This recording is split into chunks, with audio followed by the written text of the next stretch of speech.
Olá, gente, tudo bem com vocês? Então, a gente vai para a nossa próxima aula. Nessa aula, nós vamos falar sobre o pai do liberalismo econômico, Adam Smith, tá bom?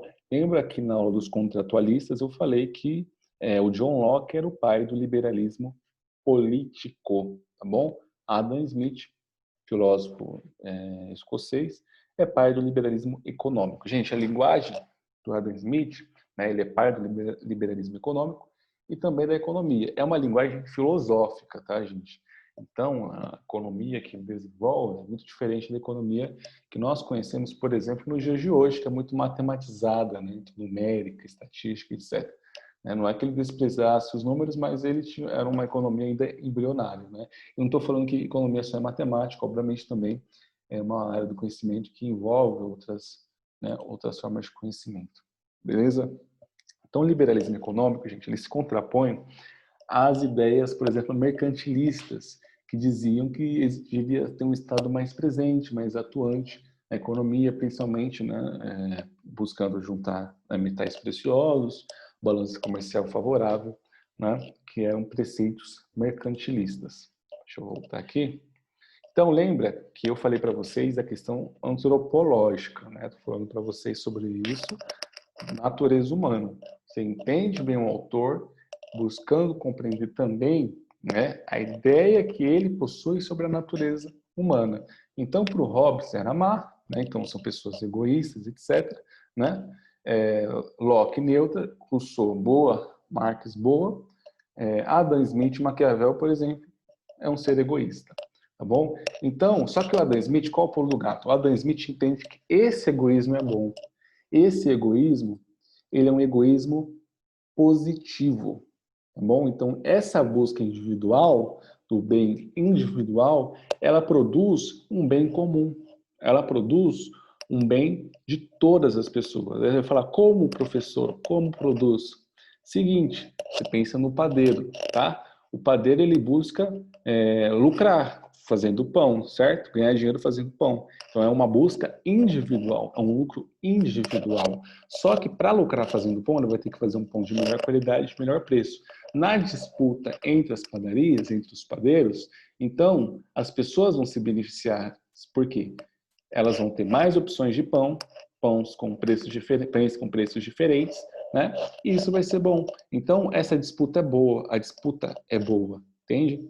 E esse egoísmo, ele traz resultados positivos. Aí a gente pode pensar, né, essa ideia em diferentes marcas, né? Se a gente tem um mercado e isso é uma marca que controla, pode ser que essa marca coloque um preço maior no produto, pode ser que esse produto não tenha uma qualidade tão boa, né? A gente tem exemplos de marcas que monopolizam determinados mercados, por exemplo, buscadores, né? A Alphabet, né, a dona do Google, ela domina o mercado de buscadores, pelo menos no Brasil, mas na maior parte do mundo ela domina, né? A Bing, o Yahoo lá, praticamente não causam nenhum transtorno, né, para o Google. Então, domina esse mercado. Se o Google, em algum momento, quiser cobrar um preço exorbitante, isso pode ser, né, um problema. Estou dando um exemplo aqui, tá, gente? Estou dando apenas um exemplo. Vamos pegar aqui escolas econômicas para entender. Então, a gente tem isso. Primeira coisa, antes de pensar em economia. Economia, ela vai nascer, então, essa ideia, né, com a Adam Smith. E antes nós temos algumas escolas econômicas também. Só que o que acontece, gente? Não é que na Idade Média, na Antiguidade, as pessoas não se preocupassem com a economia, né? A mesma coisa que eu falei sobre a questão sociológica, né? Quer dizer que as pessoas não faziam essas questões. Mas a economia não era central. Então, se a gente for pensar os gregos, eles não tinham uma preocupação centrada em economia. E os romanos também, e os medievais também. Até, se a gente for pensar, né, a igreja, ela tinha a questão da usura, do ganho exagerado, era um problema, era pecado. Você não pode cobrar juros. A igreja não permitia, por exemplo, a cobrança de juros.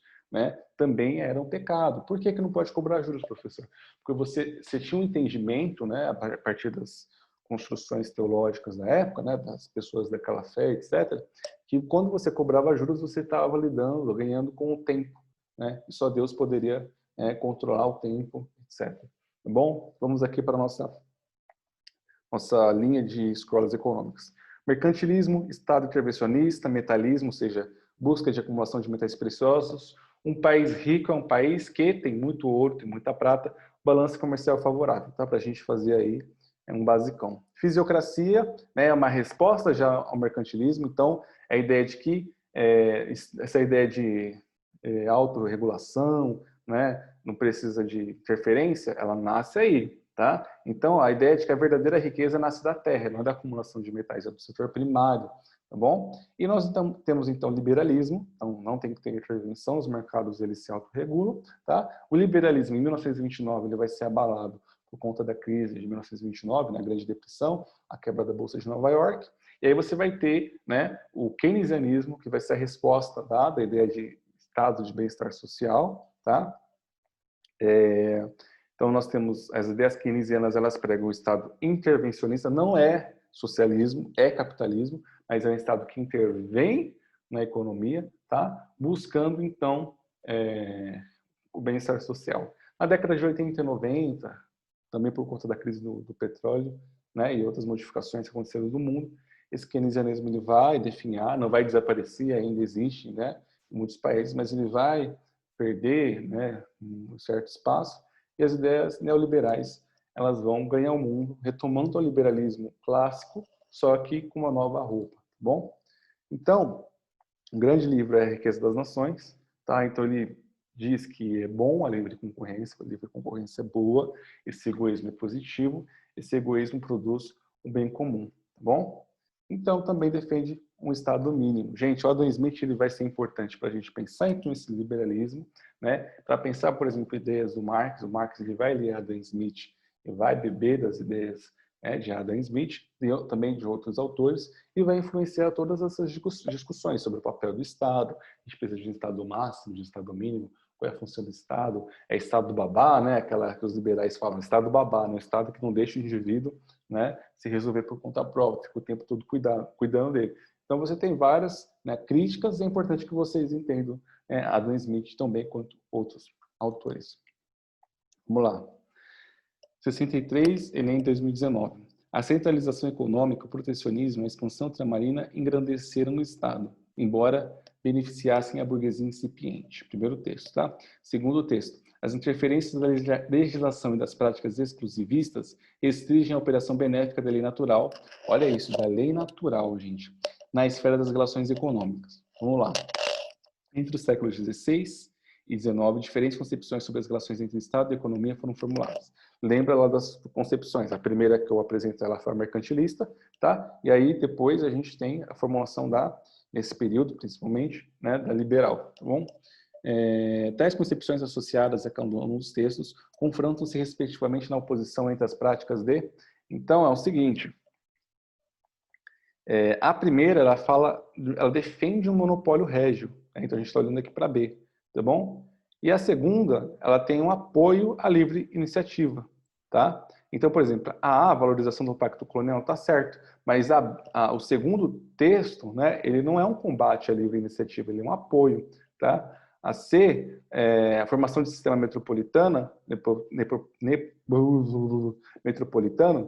sim, só que a outra parte está errada, né? De abandono da acumulação metalista? Não, não é abandono da acumulação metalista, né? A gente já até exclui, tá bom? Só um momento.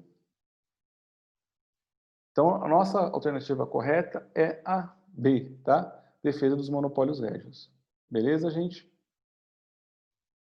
Quem quiser entender mais, A Riqueza das Nações, Adam Smith, tá bom? Vai ter as principais ideias do autor. Tem um outro teórico que ele vai influenciar bastante, neoliberal, é o Milton Friedman, tá? Que é um autor muito interessante para entender várias questões. Por exemplo, ele tem uma ideia aí, gente, é uma polêmica que eu estou jogando aqui, tá? Vocês aí vão dizer se concordam ou não concordam. Por favor, não... Né?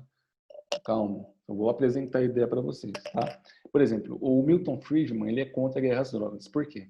A gente sabe que a gente está pensando em economia, oferta e demanda. Ele acredita que a guerra às drogas diminui a quantidade de oferta das drogas no mercado. Uma vez que a oferta diminui, o preço tende a aumentar. Então, toda vez que existe, né, uma caçada às drogas e a quantidade diminui, esse valor da droga aumenta no mercado e vai tornar o comércio dessa substância mais lucrativo. E, né, como todo liberal, né, convicto, né? Ele acredita que o Estado não tem que interferir nessa questão, né? Essa é uma decisão individual, as pessoas deveriam escolher, né, o que querem fazer em suas próprias vidas, tá? Então, o liberalismo, né, ele passa, né, por esses questionamentos. Milton Friedman, do neoliberalismo, ele apresenta, por exemplo, essa ideia para pensar as guerras drogas, a questão de oferta e demanda, né, dessas substâncias. Tá? Não estou fazendo defesa de nada, que estou apresentando a ideia do autor. Tem alguns vídeos disponíveis que apresentam bem esse conceito. Beleza? Gente, então, até a próxima aula. Tchau, tchau.